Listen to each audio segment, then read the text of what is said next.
ربي اشرح لي صدري ويسر لي أمري واحلل عقدة من لساني يفقهوا قولي ربي زدني علما وارزقني فهما ربي يسر ولا تعسر وتمم بالخير اللهم ارزقني علما نافعا وحفظا كاملا ودراية فهما وزقيا إلى تحصيل العلم برحمتك يا أرحم الراحمين. قالوا سبحانك لا علم لنا إلا ما علمتنا إنك أنت العليم الحكيم. الحمد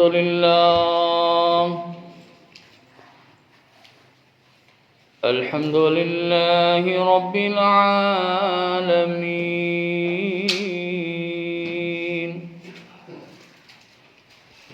والعاقبة للمتقين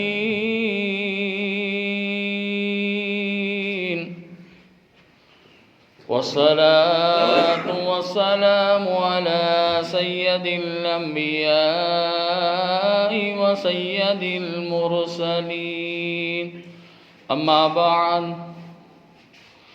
فقد قال الله تبارك وتعالى في القرآن المجيد والفرقان الحميد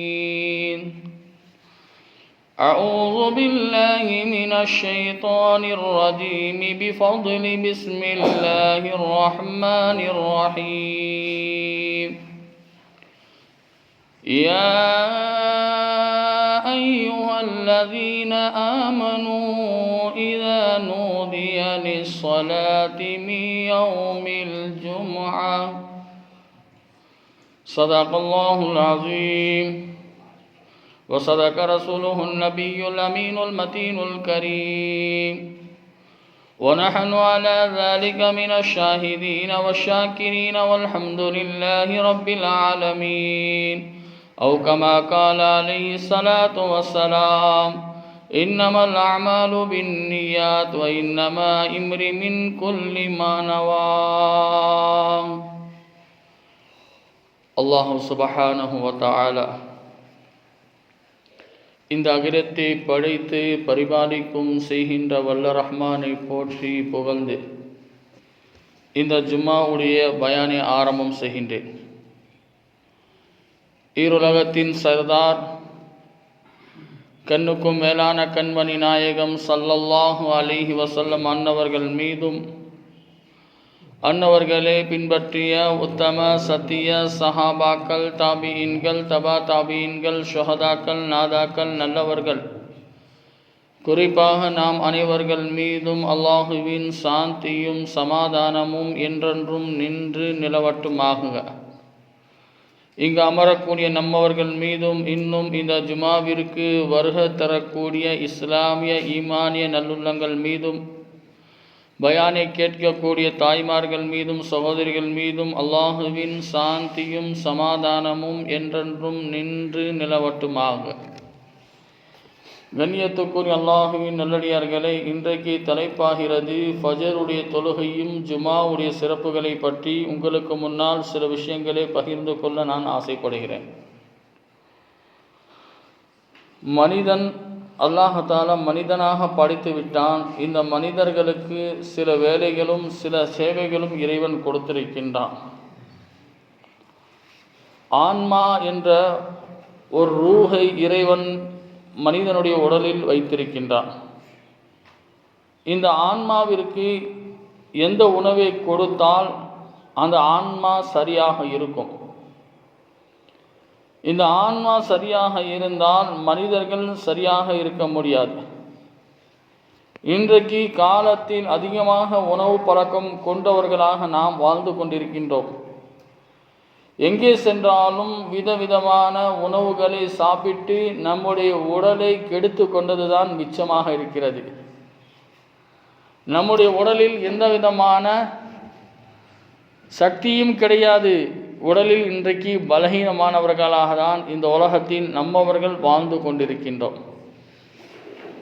அப்போ அல்லாஹ் சுப்ஹானஹு வ தஆலா இந்த ஆன்மா சரியாக இருக்கணும் என்பதற்காக தான் இந்த ஆன்மாவுக்கு உடலுக்கு உணவு எப்படி முக்கியமோ அதே போல ரூஹுக்கு இபாதத்து முக்கியமாக இறைவன் வைத்திருக்கின்றான்.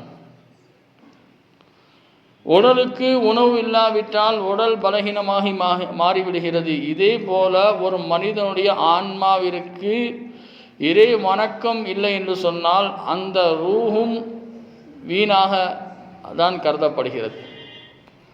இப்போ நிம்மதி அடையுமா, வெளிச்சத்தை அடையுமா, கஷ்டத்தை அடையுமா என்று பார்த்தால் இந்த உடல் இந்த உலகத்தில் கஷ்டத்தை தான் அடைந்து கொண்டிருக்கிறது. ஆனால் உள்ளமும் இந்த ரூஹும் அல்லாஹ் தஆலா கஷ்டத்தை தான் அடைய வைக்கிறான். ஏனென்றால் இந்த ரூஹுக்கு தேவையான உணவை நாம் கொடுப்பது கிடையாது. ஒரு அறிஞர் காலையில் சுபோ தொழுகைக்கு பின் இஷ்ராக்கு வரைக்கும் பள்ளியில் அமர்ந்து கொண்டு தொழுது கொண்டு திக்ர் செய்து கொண்டிருக்கிறார். வெளியே இருந்து ஒருத்தர் வந்தவர் கேட்டார், உங்களுடைய தேவைக்காக நீங்கள் செல்லவில்லையா என்று அவர் கேட்கிறார். உங்களுடைய ரிஸ்க்கு தேடுவதற்காக ஒன்றும் செல்லாமல் இருக்கிறீர்களா என்று ஒரு கேள்வி அவர் கேட்கிறார். உள்ளே இருந்தவர் சொன்னார்கள், என்னுடைய ஆத்மாவுக்கு நான் நிம்மதியை தேடிக்கொண்டிருக்கிறேன். என்னுடைய ஆத்மா சரியாக இருந்தால் நான் செல்லக்கூடிய இடமும் நிம்மதியாக இருக்கும், சந்தோஷமாக இருக்கும். இந்த விஷயத்திலிருந்து நாம் என்ன புரிந்து கொள்ள வேண்டும் என்று சொன்னால், ஃபஜருடைய தொழுகை, எந்த தொழுகை? ஃபஜருடைய தொழுகைக்காக யாரெல்லாம் பள்ளிக்கு வந்து தன்னுடைய ஆன்மாவை பரிசுத்தப்படுத்தி தன்னை இறைவனிடத்தில் ஒப்படைத்து விட்டு அவர்கள் இஷ்ராக்கு தொழுகை வரைக்கும் பள்ளியில் அமர்ந்து அதிகமான திக்ருகளையும் அதிகமான தஸ்பீஹாத்துகளையும் ஓதிவிட்டு அவர்கள் துவா செய்த பிறகு வெளியே செல்லும் பொழுது அவரும் நிம்மதியாக இருக்கிறார், அவர் உடலும் நிம்மதியாக இருக்கிறது, அவருடைய ஆன்மாவும் நிம்மதியாக இருக்கிறது. ஒருவர் பள்ளிக்கு வராமல் பஜாருக்கு போய் தன்னுடைய தேவைக்காக செல்கின்றார்கள் என்று சொன்னால் அவருடைய உடலும் பலகீனமாக இருக்கும், அவருடைய ஆன்மாவும் பலகீனமாக இருக்கும். கண்ணியத்துக்குரிய அல்லாஹ்வின் நல்லடியார்களே, வைதா குரியல் குர்ஆன் ஃபஸ்தமிஉ லஹு வ அன்சிது லஅல்லக்கும் துர்ஹமூன். தினசரி காலையில் யாசின் ஓதுகிற பழக்கத்தின் மூலமாக நம்முடைய வாழ்க்கையை நீங்கள் சரி செய்து கொள்ளுங்கள். இன்றைக்கி பல வீட்டுகளில் யாசினுடைய சபதம் கேட்பதே கிடையாது. ஏனென்றால் ஃபஜருடைய நேரத்தில் எழுந்துவிட்டு ஃபஜரு தொழுதுவிட்டு யாசின் சூரா ஓதி இறைவனிடத்தில் கேட்கக்கூடிய அந்த பழக்கங்களும் இன்றைக்கு நம்மளிடத்தில் மாறிக்கொண்டே வருகிறது. எந்திரிக்கக்கூடிய நேரங்களும் சரியாக இருக்க மாட்டுகிறது. இதுவும் நம்முடைய ஆன்மாவுக்கு கேடுதான் விளைவிக்கும் என்றெல்லாம் அல்லாஹ் தஆலா தன்னுடைய அருள்மறையான திருமறையின் மூலமாக நம்மவர்களுக்கு தெளிவுபடுத்துகிறான். இதனால் நம்முடைய முன்னோர்கள் வாரம் ஒரு குர்ஆன் வழக்கமாக ஓதக்கூடியவர்களாக இருந்தார்கள். சில அறிஞர்கள் பார்த்தா 40 நாட்களில் ஒரு குர்ஆனை கதம் செய்யக்கூடியவர்களாக இருந்தார்கள். சில அறிஞர்களை பார்த்தோம் சொன்னால் அதிகமான நேரத்தை சுன்னத்தான நஃபிலான வணக்கத்தில் அதிகமாக ஈடுபடக்கூடியவர்களாக இருந்தார்கள். இன்றைக்கு அந்த அளவுக்கு நாம் உள்ளே செல்ல வேண்டாம். நாம் எந்த அளவுக்கு அமல் செய்ய வேண்டுமோ, எந்த அளவுக்கு இறைவன் நம்மளுக்கு கடமையாக்கி இருக்கிறானோ அந்த கடமைகளை நம்மவர்கள் சரியான முறையில் செய்தாலே நம்முடைய உடலும் ஆரோக்கியமாக இருக்கும், நம்முடைய உள்ளமும் ஆரோக்கியமாக இருக்கும், நம்முடைய ஆன்மாவும் நம்முடைய ரூஹு என்று சொல்லக்கூடிய அந்த ஆன்மாவும் நிம்மதியாக இருக்கும் என்றெல்லாம் இந்த ஆயத்தின் மூலமாக நமக்கு தெளிவாக்கப்படுகிறது. கண்ணியத்துக்குரிய அல்லாஹ்வின் நல்லடியார்களே, பெருமானார் ஸல்லல்லாஹு அலைஹி வஸல்லம் எப்போ உறங்கும் பொழுது சூரத்துல் முல்கை ஓதிவிட்டு தான் அவர்கள் தூங்குவார்கள். சூரத்துல் முல்க் என்று சூரா இருக்கிறது. தபாரக்கல்லதி பியதிஹில் முல்க் வஹுவ அலா குல்லி ஷைஇன் கதீர். இன்றைக்கு நாம் தூங்குவதற்கு முன்னதாகவே நாம் என்ன செய்வது கிடையாது, எந்த விதமான அமல் இல்லாமல் நாம் தூங்கி கொண்டிருக்கிறோம். சில பிள்ளைகளுக்கும் இதுதான் உபதேசம் செய்வேன், தூங்குவதற்கு முன்னதாகவே நீங்கள் ஒழு செய்து கொள்ளுங்கள். ஏனென்றால் ஒழுவின் மூலமாக ஷைத்தானுடைய தாக்கம் உங்களுக்கு ஏற்படாது. அப்படி ஒழு செய்யாமல் நீங்கள் டிவியின் மூலமாக சீரியன் மூலமாக செல்ஃபோனை பார்த்து அப்படியே நீங்கள் தூங்கிவிட்டால் என்ன ஆகும்? காலையில் எழுந்தவுடனே நீங்கள் மையத்தாக கிடந்தால் சொல்ல முடியாது, எந்த நேரத்தில் என்ன வரும் சொல்ல முடியாது.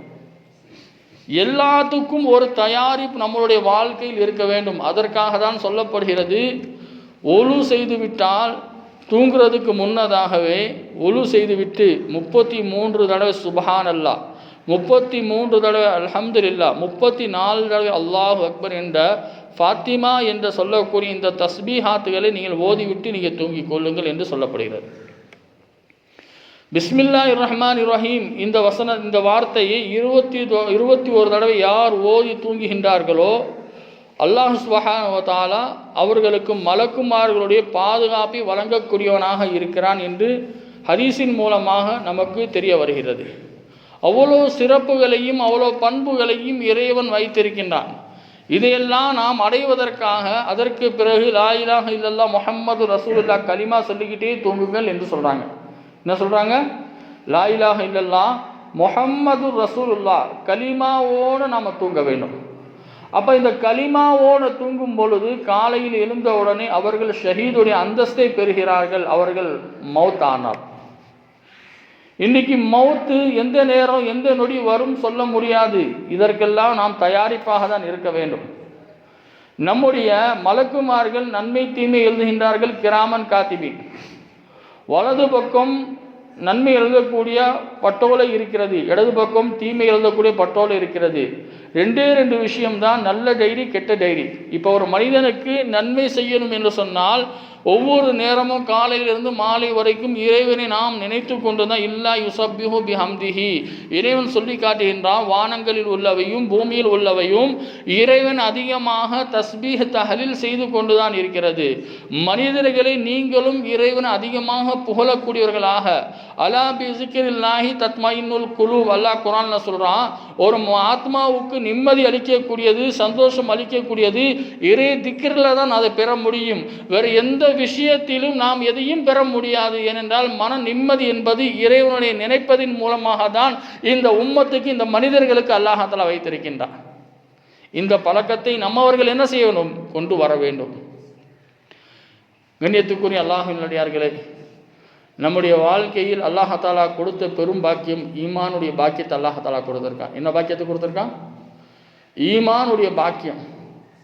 ஈமானுடைய கிளைகள் அதிகமாக இருக்கிறது. இன்றைக்கு நாம் வந்திருக்கின்ற தினம் இருக்கிறது அல் ஜுமா. எந்த தினத்தில் உட்கார்ந்திருக்கோம்? ஜுமாவுடைய நாளில் இந்த இடத்தில் நம்மவர்கள் அமர்ந்திருக்கின்றோம். இந்த ஜுமாவுடைய நாளில் சிறப்புகள், ஏராளமான சிறப்புகள் இருக்கிறது. அல்லாஹ் குர்ஆன்ல சொல்லும் பொழுது யா அய்யுஹல்லதீன ஆமனு, ஈமான் கொண்டவர்களே, இதா நூதிய லிஸ்ஸலாத்தி மீ யௌமில் ஜுமா, ஜுமாவுடைய பாங்கு சப்தம் கேட்டுவிட்டால் சீக்கிரமாக விரைவாக உங்களுடைய வியாபாரத்தை அடைத்து கொள்ளுங்கள், மூடிக்கொள்ளுங்கள். அப்படி நீங்கள் வராவிட்டால் அந்த நேரத்தில் தான் அதிகமான கஸ்டமர்கள் வருவார்கள். இன்னும் டைம் இருக்கிறது. இப்போ தான் பயான் ஆரம்பிச்சிருக்காரு அஜர்த்து. முடிக்கிறதுக்கு எப்படி 1:35 முடிப்பார். எத்தனை மணிக்கு முடிப்பார்? 1:35 முடிப்பார். அதுக்கடுத்து சுன்னத்துறதுக்கு ஒரு 5 நிமிஷம் டைம் கொடுப்பாரு. 1:45 1:42 மெம்பர் படியில் ஏறுவார். இதெல்லாம் முடித்து அவர் மெம்பர் படியில் இறங்குறதுக்கு முன்னதாகவே நம்ம என்ன செஞ்சிடலாம்? தொழுகைக்கில் போய் ஜாயின் பண்ணிடலாம். இதுதான் மனிதர்கள் நினைத்து கொண்டு இருக்கிறார்கள். தவறு. இப்போ இந்த மாதிரி நீங்கள் ஜும்மாவுடைய நாள் வந்து விட்டால், பாங்கு சப்தம் கேட்டு விட்டால் உங்களுடைய வியாபாரத்தை அடைத்து கொள்ளுங்கள். அந்த நேரத்தில் ஷைத்தானுடைய ஊசலாட்டங்கள் அதிகமாக இருக்கும். வியாபாரங்கள் போய்விடுமா, கஸ்டமர்கள் போய்விடுவார்கள். இந்த மாதிரி எண்ணங்கள் நீங்கள் வர வேண்டாம். பாங்கு சொன்ன பிறகு வியாபாரம் செய்வது ஹராம். பாங்கு சொன்ன பிறகு வியாபாரம் செய்வது ஹராமாக இறைவன் வைத்திருக்கின்றான்.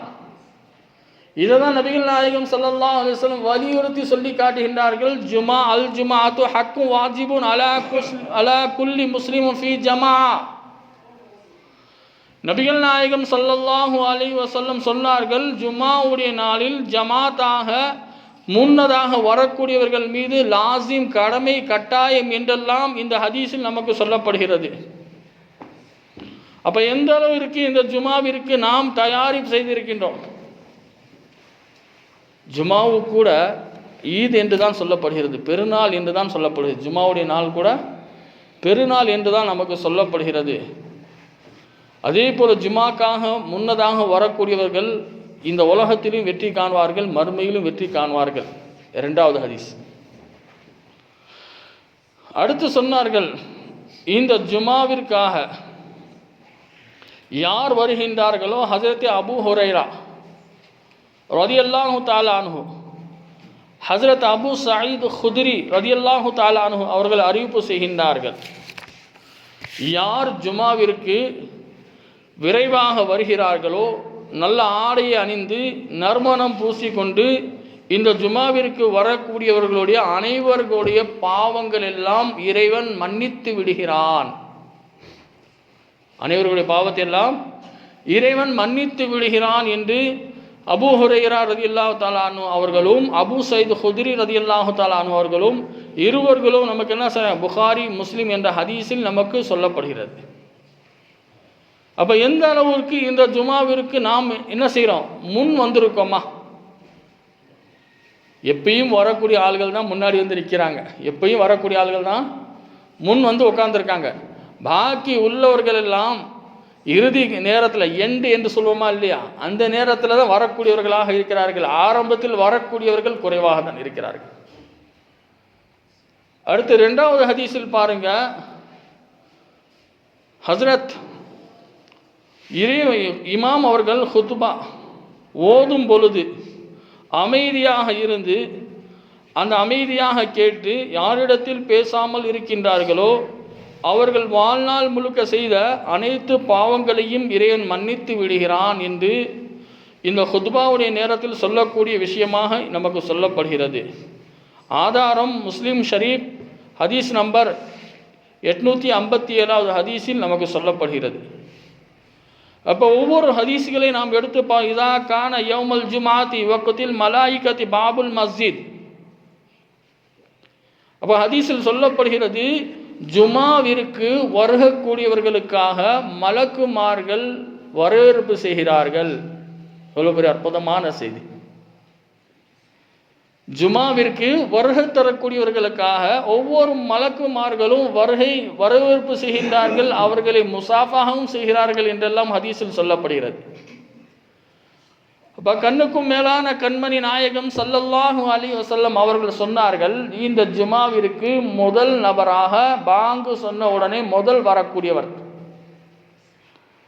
அவருக்கு என்ன சிறப்பை இறைவன் கொடுக்கிறான் என்று ஹதீஸ்களின் மூலமாக நாம் பார்க்கிறோம். முதல் வரக்கூடியவர்களுக்கு ஒரு ஒட்டகத்தை இறைவனுடைய பாதையில் அர்ப்பணை செய்தால், குர்பானி கொடுத்தால் அந்த நன்மை அவர்கள் பெறுகிறார்கள் என்றெல்லாம் ஹதீஸில் சொல்லப்படுகிறது. இந்த ஜும்மாவுடைய நாளில் எவ்வளோ பெரிய பாக்கியம் நம்மளாம் அடைஞ்சிருக்கோமா? அடையணும் என்று நிய்யத் வைத்துக் கொள்ளுங்கள். இந்த வாரம் இல்லாட்டி அடுத்த வாரம் என்ன செய்ய, நிய்யத் வைத்துக் கொள்ளுங்கள். நாம் முன்னாடியே வந்துடுவேன், பாங்கு சொல்கிறதுக்கு முன்னதாகவே பள்ளியில் வந்து உட்காரணும் என்று. எவ்வளோ நேரத்தை நம்ம என்ன செய்கிறோம், வீணான நேரத்தை கழிக்கிறோம். மார்க்கெட்டில் நிற்கிறதுக்கு 1 மணி நேரம் நிற்கிற போது டயர்டாக தெரியலை. செல்ஃபோனை பார்க்குறதுக்கு மணிக்கணக்கில் பார்க்குறதுக்கு உடம்பு எந்த விதமான அசட்டைத்தனத்தை காட்டலை. இந்த பள்ளியில் உட்கார்ந்த உடனே நமக்கு இருக்கிறது எப்படா வெளியே போவோம், எப்போ இந்த பள்ளியை விட்டு வெளியே போவோம், இந்த மாதிரி சிந்தனை தான் நமக்கு அதிகமாக வந்து கொண்டிருக்கிறது. அப்போ அந்த வீணான விஷயத்தை கேட்கக்கூடிய நேரத்தில் கூட நேரம் டைம் பாஸ் ஆக போய்விடுகிறது. ஆனால் நன்மை செய்யக்கூடிய நேரத்தில் டைம் பாஸ் ஆக மாட்டேது, உட்கார முடியல, இடுப்பெல்லாம் வலிக்குது. ஒரு அரை மணி நேரம் கூட நம்மளால் பள்ளியாசலில் உட்காரறதுக்கு நேரத்தை ஒதுக்கிறது கிடையாது. ஜுமாவுடைய நாள் எவ்வளோ மிஞ்சி போனால் 1 மணி நேரத்துக்குள்ளே எல்லா வேலையும் முடிஞ்சிடும். இந்த 1 மணி நேரம் உட்கார்றதுக்கு இவ்வளோ நன்மைகள் கிடைக்கிறதுன்னு சொன்னால் வேறு எதிலையும் நம்ம அடைய முடியாது. இந்த பாக்கியம் மனிதனுக்கு கிடைக்கக்கூடிய பாக்கியத்தை அதை வீணாக்கக்கூடாது. அப்போ ஹசிபுத்தும் அன்னமா ஹலக்னாக்கும் அபசா, மனிதர்கள் சொல்வார்கள் என்னை வீணாக படைத்து விட்டான் என்றெல்லாம் மனிதர்கள் சொல்வார்கள். மனிதர்களை இறைவன் வீணாக படைக்கவில்லை. மனிதர்களை அல்லாஹ் தஆலாவை வணங்குவதற்காக தான் இறைவன் குர்ஆனில் சொல்லும் பொழுது ஒமா ஹலக்கத்துல் ஜின்ன வல் இன்சா இல்லா லியஅபுதூன், மனித வர்க்கத்தையும் ஜின் வர்க்கத்தையும் இபாதத்துக்கு என்று வேறு எதற்கும் நான் படைக்கவில்லை என்றெல்லாம் இறைவன் சொல்லி காட்டுகிறான். ஆனால் அப்படியாப்பட்ட இந்த மனிதர்கள் இறைவனுக்காக, தன்னை படைத்த ரப்புல் ஆலமீனுக்காக நேரத்தையும் காலத்தையும் ஒதுக்க முடியாதவர்கள். உலகத்தில் என்னதான் நீ சம்பாதித்தாலும் என்னதான் நீ வாழ்ந்தாலும் உனக்கு நிம்மதி இருக்காது. உன்னுடைய நிம்மதி இறைவன் பறித்து கொள்வான். உன்னுடைய ஆன்மாவுக்கு சுகம் கிடைக்காது, உனக்கு கலிமா நசீபாகாது. உனக்கு கலிமா நசீபாகாது. அப்போ முதல் நபராக வரக்கூடியவர்கள் பாபுல் மஸ்ஜித் என்று சொல்லக்கூடிய இந்த மலக்குமார்கள் வருகை செல்லக்கூடியவர்களே முசாபஹா செய்கிறார்கள். முதலில் வரக்கூடியவர்கள் ஒரு ஒட்டகத்தை இறை பாதையில் குர்பானி கொடுத்த நன்மை. இரண்டாவது நபர் வரக்கூடியவர்களுக்கு ஒரு மாட்டை இறை பாதையில் அழுத்து பல பேர்த்துக்கு பங்கிட்டு கொடுத்தால் என்ன நன்மை உண்டோ அந்த நன்மை அடையக்கூடியவர்களாக இறைவன் வைத்திருக்கிறான். இவ்வளோ நன்மைகள் இருக்கிறது. மூன்றாவது ஆடு குர்பானி கொடுத்தா அந்த நன்மை. நாலாவது பார்த்தோம் சொன்னால் கோழி. அஞ்சாவது பார்த்தோம் சொன்னால் முட்டைகளை ஏழை எளியவர்களுக்கு பங்கிட்டு கொடுக்கக்கூடிய நன்மைகளை இறைவன் வைத்திருக்கின்றான். இவ்வளோ சிறப்புகளை இறைவன் எந்த நாளில் வைத்திருக்கின்றான்? இந்த ஜும்மாவுடைய நாளில் இறைவன் வைத்திருக்கின்றான். எந்த நாளில் வச்சிருக்கான்? இந்த ஜும்மாவுடைய நாளில் வைத்திருக்கின்றான். அடுத்த ஒரு ஹதீஸை பார்ப்போம். ஹஸ்ரத் அவுஸ் பின் சகஃபி ரதியல்லாஹு தஆலா அறிவிப்பு செய்கின்றார்கள், கண்ணுக்கும் மேலான கண்மணி நாயகம் ஸல்லல்லாஹு அலைஹி வஸல்லம் அவர்கள் கூறுகின்றார்கள், ஜும்மாவுடைய நாளிற்காக வீட்டிலிருந்து ஒவ்வொரு எட்டும் யாரெல்லாம் வைத்து வருகின்றார்களோ அந்த எட்டுக்கு அல்லாஹ் தஆலா நன்மையை எழுதி கொண்டே இருக்கிறான். அதை சாரம்சமாக சொல்ல போனால் ஒரு வருடம் நோன்பு வைத்தால் என்ன நன்மை கிடைக்குமோ, ஒரு வருடம் இபாதத் செய்தால் என்ன நன்மை கிடைக்குமோ அந்த நன்மையை இந்த அடியார்கள் அடையக்கூடிய பாக்கியத்தை அல்லாஹ் தஆலா வச்சிருக்கான். என்ன வச்சிருக்கான்? ஒரு வருஷம் நோன்பு வைக்கக்கூடிய நன்மை, ஒரு ஆண்டுகள் முழுவதும் இறைவனை வணங்கக்கூடிய நன்மை. இது எல்லாம் நன்மையான விஷயம்தான். இதெல்லாம் நன்மை தரக்கூடிய விஷயமே. நன்மையை நாம் அதிகமாக சேகரித்து கொள்ள வேண்டும். பேங்க் பேலன்ஸ் மாதிரி. எப்படி பேங்க்கில் பேலன்ஸ் ஏற ஏற ஏற எவ்வளோ சந்தோஷமாக இருக்குது, இதே போல் நம்முடைய அக்கௌண்ட் என்ற நன்மையில் அதிகமாக நன்மைகள் சேகரித்தால் எவ்வளோ சுகமாக இருக்கும், எவ்வளோ சந்தோஷமாக இருக்கும். நம்மளும் நிம்மதியாக இருக்கலாம், நம்முடைய ஆன்மாவும் நிம்மதியாக இருக்கும், நம்முடைய வாழ்க்கை நிம்மதியாக இருக்கும். இன்றைக்கி எத்தனை பேர்கள், எத்தனை நபர்கள் பேங்கில் பணம் வச்சுருக்கோம் இல்லையோ, நம்முடைய அக்கௌண்ட் என்று சொல்லக்கூடிய அந்த கிராமன் எழுதக்கூடிய அந்த மலக்குமார்களுடைய பட்டோலையில் எவ்வளோ நன்மையை நாம் சேகரித்து வச்சுருக்கோம். எவ்வளோ நன்மையை நம்மவர்களை சேகரித்து வச்சுருக்கோம். கணக்கு போட்டு பார்த்தா தீமை தான் நம்மள்கிட்ட அதிகமாக இருக்குது. தீமை தான் அதிகமாக இருக்கிறது, நன்மைகள் அதிகமாக கிடையாது. கண்ணியத்துக்குரிய அல்லாஹ்வின் நல்லடியார்களே, நன்மையை நாம் அதிகமாக தேடிக்கொள்ள வேண்டும். இந்த நன்மையின் மூலமாக அல்லாஹ் சுப்ஹானஹு வ தஆலா எல்லா விதமான பாவங்களையும் மன்னித்து நம்மவர்களை பரிசுத்தமானவர்களாக ஆக்கக்கூடியவராக இறைவன் இருக்கின்றான். அடுத்த ஒரு ஹதீஸில் பார்ப்போம். ஹஜ்ரத் இம்ரான் பின் ஹுசைன் ரதியல்லாஹு தஆலா அன்ஹு அறிவிப்பு செய்கின்றார்கள் அபூ தாவூத் என்ற நூலில், அல்லாஹ் சுப்ஹானஹு வ தஆலா ஜும்மாவுடைய நாளில் நடந்து வரக்கூடியவர்களுடைய அனைத்து பாவங்களையும் அல்லாஹ் தஆலா மன்னித்து விடுகிறான். ஒவ்வொரு எட்டுக்கும் 20 நன்மைகளை இறைவன் தருகிறான். 200 ஆண்டுகள் உடைய நன்மைகளும் இவர்களுக்கு வழங்கப்படுகிறது என்று ஹஜரத் இம்ரான் பின் ஹுசைன் ரலியல்லாஹு தஆலா அன்ஹு அவர்கள் அறிவிப்பு செய்கின்றார்கள். எவ்வளோ பெரிய நன்மை. அடுத்து ஒரு ஹதீஸில் பார்ப்போம். ஹஜரத் அபூ உமாமா ரலியல்லாஹு தஆலா அன்ஹு, இரட்டிப்பான நன்மைகள் ஜும்மாவுடைய நாளில் கிடைக்கிறது. ஜும்மாவுடைய நாளில் மனிதர்கள் எல்லாம், மூமின்கள் எல்லாம் பள்ளிக்கு வர வேண்டும். ஷைத்தான் பஜாருக்கு போய்கிட்டு இருப்பானா. ஷைத்தான் எங்கே போவான்? ஷைத்தான் பஜாருடைய வழியில் இருப்பான். அப்போ பஜாரில் யாரெல்லாம் சந்திக்கின்றார்களோ பள்ளி லேட்டாக போய்க்கலாம், கொஞ்சம் தாமதமாக போய்க்கலாம் என்றெல்லாம் அவனுடைய உள்ளத்தில் வஸ்வசா, அந்த அடியார்களுடைய உள்ளத்தில் வஸ்வசாவை போடும். ஃபவஸ்வஸ லஹும் ஷைத்தான், உள்ளத்தில் என்ன செய்வான்? வஸ்வசாவை உண்டாக்குவான், குழப்பத்தை உண்டாக்குவான். கொஞ்சம் தாமதமாக போய்க்கலாம், நேரம் இருக்கிறது, அந்த நேரம் கழித்த பிறகு போய்க்கலாம். இதெல்லாம் மனிதர்கள் என்ன செய்கிறாங்க? நினைத்து கொண்டிருக்கிறார்கள். இந்த ஜும்மாவுடைய கண்ணியத்தை மனிதர்கள் புரிந்து கொள்ளவில்லை.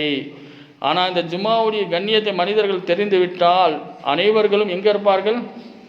பள்ளியில் தான் உட்காந்துருப்போம். இந்த கண்ணியம் தெரியாததினால தான் இன்றைக்கி என்ன செய்வதில்லை, பள்ளியுடைய தொடர்பு நம்மளிடத்தில் ரொம்ப குறைந்து கொண்டே இருக்கிறது. பொடுபோக்குத்தனமாக நம்மெல்லாம் வாழ்ந்து கொண்டிருக்கிறோம். அடுத்த ஒரு ஹதீஸில் பாருங்கள், யார் ஜும்மா தொழுகவில்லையோ அவர்களை இறைவன் கண்டுக்கிறதே கிடையாது. யார் ஜும்மா தொழுகலையோ இறைவன் அவர்கள் என்ன செய்ய மாட்டான்? கண்டு கொள்ள மாட்டான். அவருடைய உள்ளத்தில் முகர் அல்லாஹ் தஆலா என்ன செய்வான்? ஸ்டாம்ப் அடிச்சிருவான். பொடுபோக்குத்தனமாக வாழக்கூடிய அடியான் என்றெல்லாம் என்ன செய்வான்? இறைவனை நினைக்காதவன். இறைவனை நினைத்தாதான் இறைவன் நம்மளை நினைக்கிறான். இறைவன் நினைக்காதவர்கள் இறைவன் நினைப்பானா? ஃபசுகுருனி அசுகுருக்கும் அஷ்குருலி வலா தக்ஃபுருன், இறைவன் சொல்கிறான், என்னை நினைவு கூறுங்கள், உன்னை நான் நினைவு கூறுறேன். என்னை நினைவு கூறுங்கள், உன்னை நான் நினைவு கூறுறேன் என்று எல்லாம் அல்லாஹாலா சொல்லி காட்டுகிறான். அப்போ அல்லாஹ்வை நாம் பள்ளியில் உட்காந்து நாம் நினைவு கூட்டால் அல்லாஹாலா அரிசியில் உட்காந்து குர்சியில் உட்காந்து நம்மளை நினைவு கூறுவானா கூற மாட்டானா? அப்போ அல்லாஹ்வை நினைக்கக்கூடியவர்களுக்கு இறைவன் உபகாரம் செய்து கொண்டு தான் இருப்பான். அல்லாஹ்வை நினைக்காதவர்களை இறைவன் கண்டு கொள்ள மாட்டான். எப்படி நம்ம சொந்த மதத்தை கண்டு கொள்ளாமல், நம்முடைய உறவுகளை கண்டு கொள்ளாமல் வாழ்ந்து கொண்டிருக்கிறோமோ, அதே போல இறைவனை வணங்காதவர்களை இறைவன் என்ன செய்ய மாட்டான்? கண்டு கொள்ள மாட்டான், பார்த்து கொள்ள மாட்டான், அவருடைய துஆவை கபூல் செய்ய மாட்டான். இறைவனை கண்டு கொள்ளக்கூடியவர்களுக்கு தான், இறைவனை நினைக்கக்கூடியவர்களுக்கு தான் எல்லா விதமான நலவும் எல்லா விதமான நிம்மதியும் சந்தோஷமும் அல்லாஹாலா தரக்கூடியவனாக இருக்கிறான்.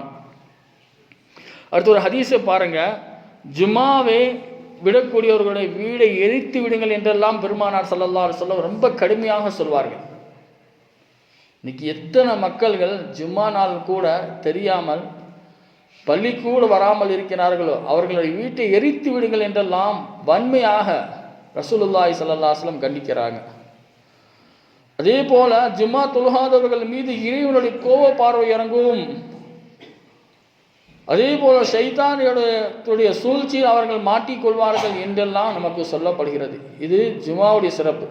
ஜும்மாவுடைய தண்டனைகளை பற்றியும் சிறப்புகளை பற்றி நம்ம பார்த்தோம். ஜும்மா நாளில் என்ன செய்ய வேண்டும்? ஜும்மா நாளில் என்ன செய்ய வேண்டும்? ஜும்மாவுடைய காலையில் சூரத்துல் கஹஃப் சூரா ஓத வேண்டும்.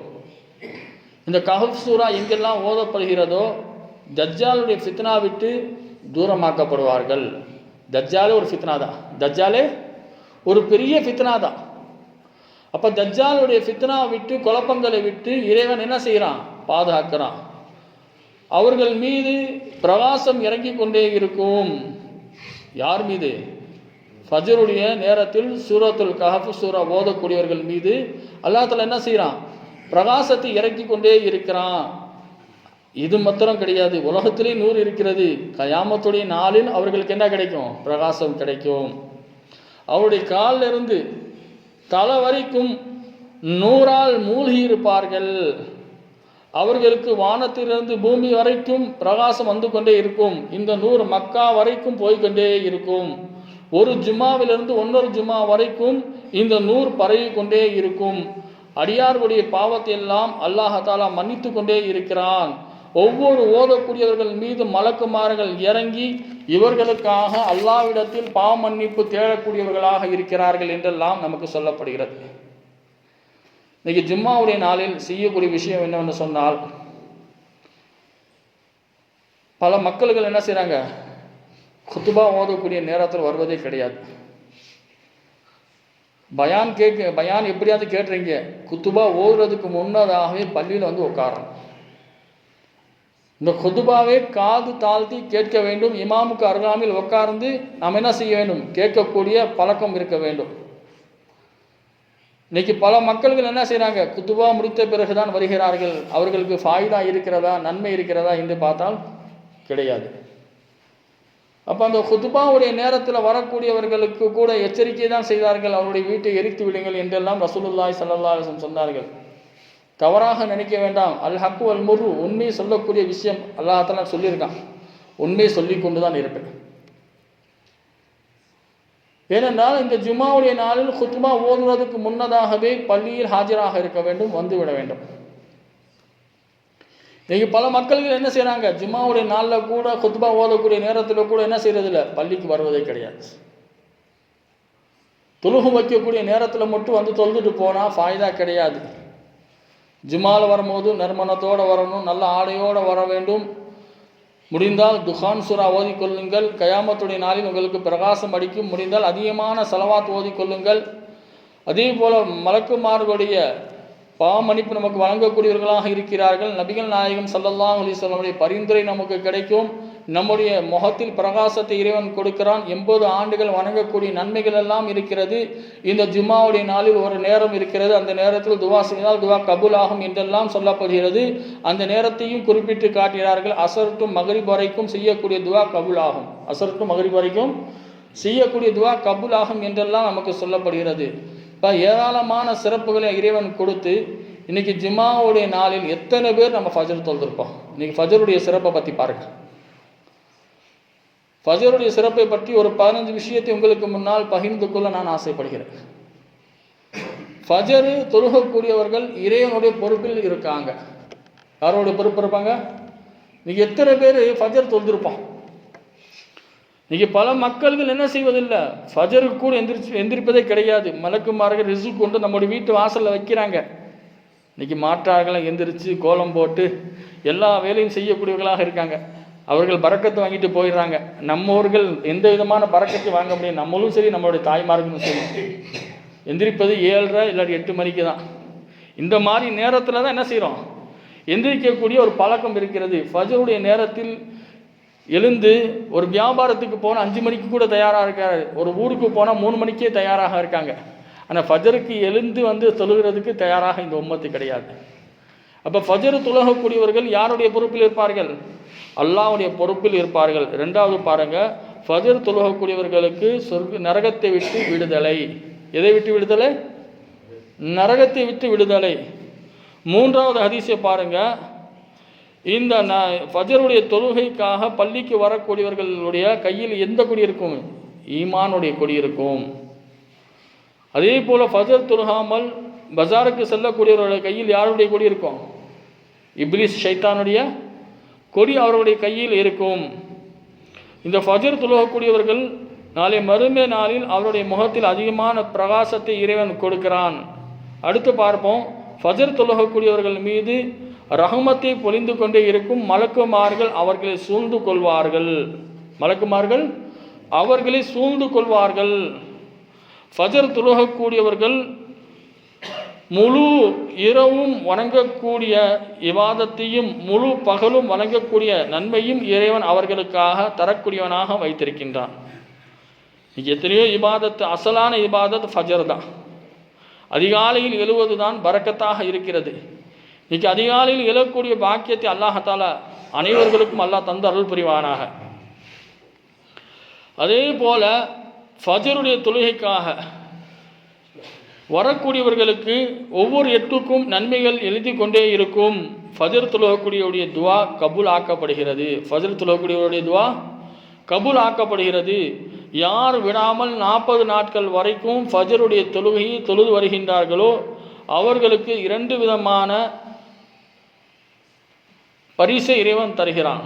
ஒன்று, உள்ளத்தில் தீய எண்ணங்கள் நிஃபாக் என்ற முனாஃபிக் தனத்தை விட்டு தூரமாக்குறான். முனாஃபிக் தனத்தை விட்டு தூரமாக்கி விடுகிறான். நரகத்தை விட்டும் அவரை பாதுகாக்கிறான்.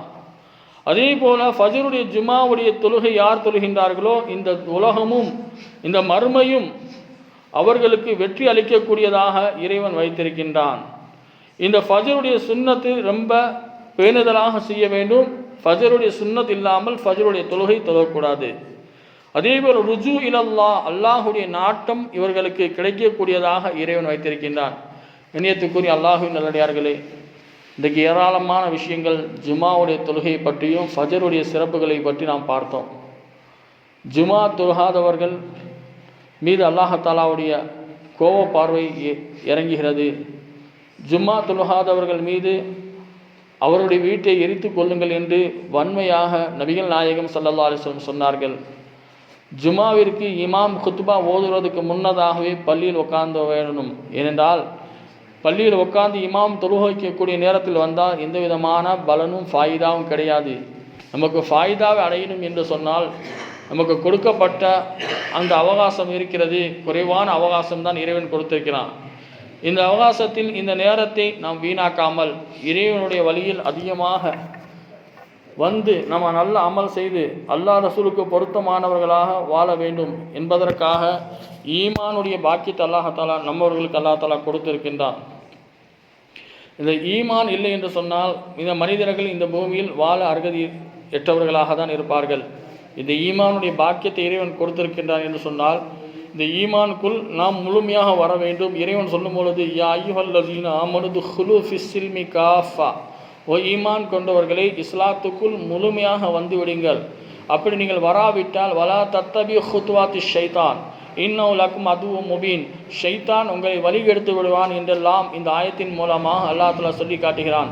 அல்லாஹ் சுப்ஹானஹு வ தஆலா நாம் அனைவர்களும் பரிபூர்ண ஈமான் கொண்டவர்களாக நல்ல அமல்கள் செய்யக்கூடியவர்களாக ஜும்மாவுடைய தினமும் சரி 5 நேரம் தொழுகையும் சரி பேணுதலாக இறைவனை வணங்கி நல்லபடியாக வாழக்கூடிய தௌஃபீக்கை நசீபை சொல்லக்கூடிய எனக்கும் கேட்கக்கூடிய உங்களுக்கும் அல்லாஹ் தஆலா